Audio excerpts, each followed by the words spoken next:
Bismillahirrahmanirrahim. Dear secondary students, today we are going to discuss our chapter number 19 from short questions and long questions point of view. तो जिस तलबा आज हमने बात करनी है कि चैप्टर नंबर 19 में से कौन से इम्पोर्टेंट शॉर्ट और लॉन्ग क्वेश्चंस बनते हैं। तो सबसे पहले अगर हम देखें शॉर्ट क्वेश्चंस में डेफिनेशन है ग्रोथ एंड डेवलपमेंट की। और ग्रोथ एंड डेवलपमेंट की जो डेफिनेशन लिखने में हमने ख्याल रखना है, हम कहते हैं कि ग्रोथ में irreversible increase in volume and size.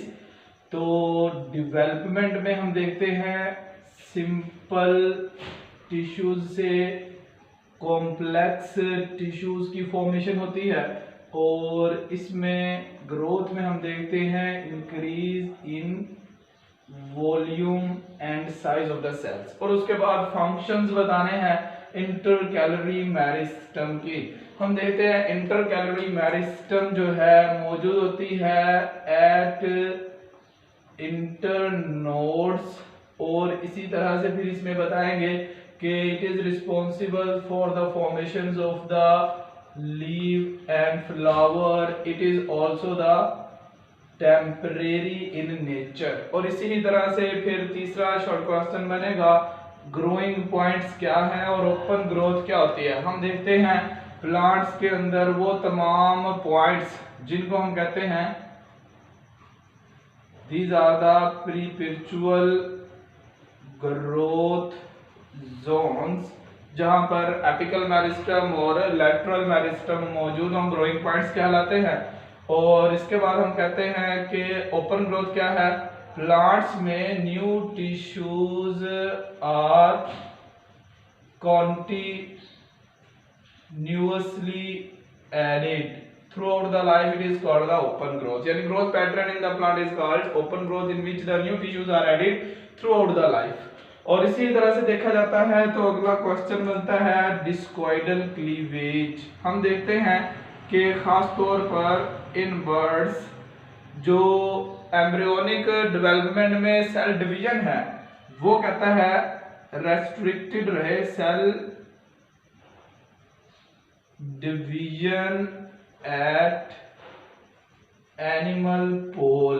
तो इस अमल को कहेंगे it is the discoidal cleavage. इसी तरह से एपिकल डोमिनेंस है, हम इसको डिफाइन करते हैं एक्टिव शूट एपेक्स कंट्रोल करती है या इनहिबिट करती है control development of lateral birds के जो साइडों वाली बर्ड्स हैं उनकी ग्रोथ को इनहिबिट कर देती है, स्टॉप कर देती है। ये अमल एपिकल डोमिनेंस कहलाता है। और इसी तरह से डिफाइन करते हैं मोरूला और ब्लास्टुला की। मोरूला हम कहते हैं it is the mass of blastomeres after the cleavage.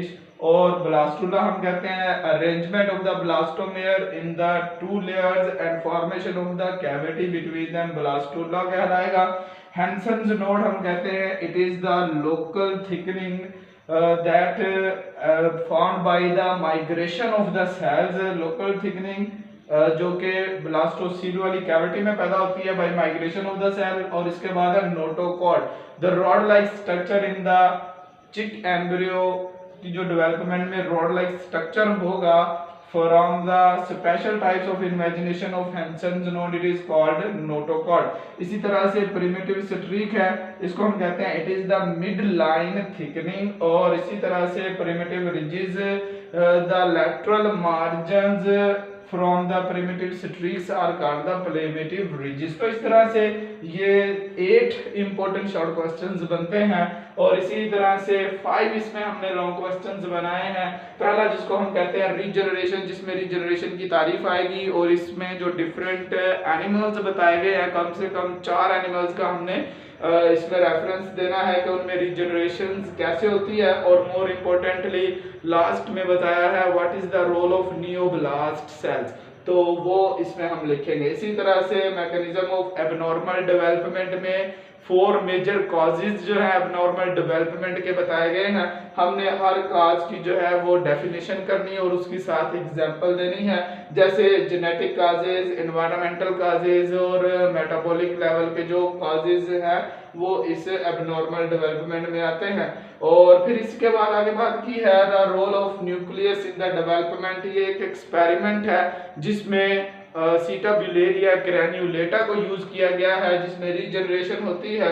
तो डायग्राम भी बनाएंगे इसमें और इसकी जो एक्सप्लेनेशन कर देंगे। और इसी तरह से गैस्ट्रोलेशन है, इसमें 4 तारीफें बनेंगी। गैस्ट्रोलेशन के अंदर हम कहते हैं गैस्ट्रोलेशन एक्चुअल में क्या है, rearrangement of the cells after the blastula formation, के सेल्स अपने आप को रीअरेंज कर रहे होते हैं। तो वो गैस्ट्रोलेशन का फेज है, मरहला है, जिसमें एपिब्लास्ट, हाइपोब्लास्ट और इसी तरह से एरिया ओपेका और एरिया पेलिसुडा का जो है वो हम डिफाइन कर देंगे और इसकी डायग्राम जो है वो बना लेंगे। तो इस तरह से ये क्वेश्चन मुकम्मल हो जाएगा।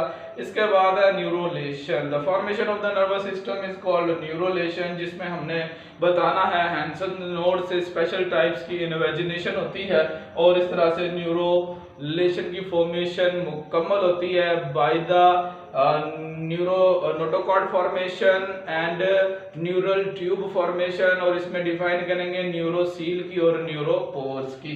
तो इस तरह से ये 4 मेन कुछ पॉइंट्स हैं इन लॉन्ग्स में, जिनको हमने जब अटेम्प्ट करना है तो उसको लिखते हुए उसका ख्याल रखेंगे। Thank you.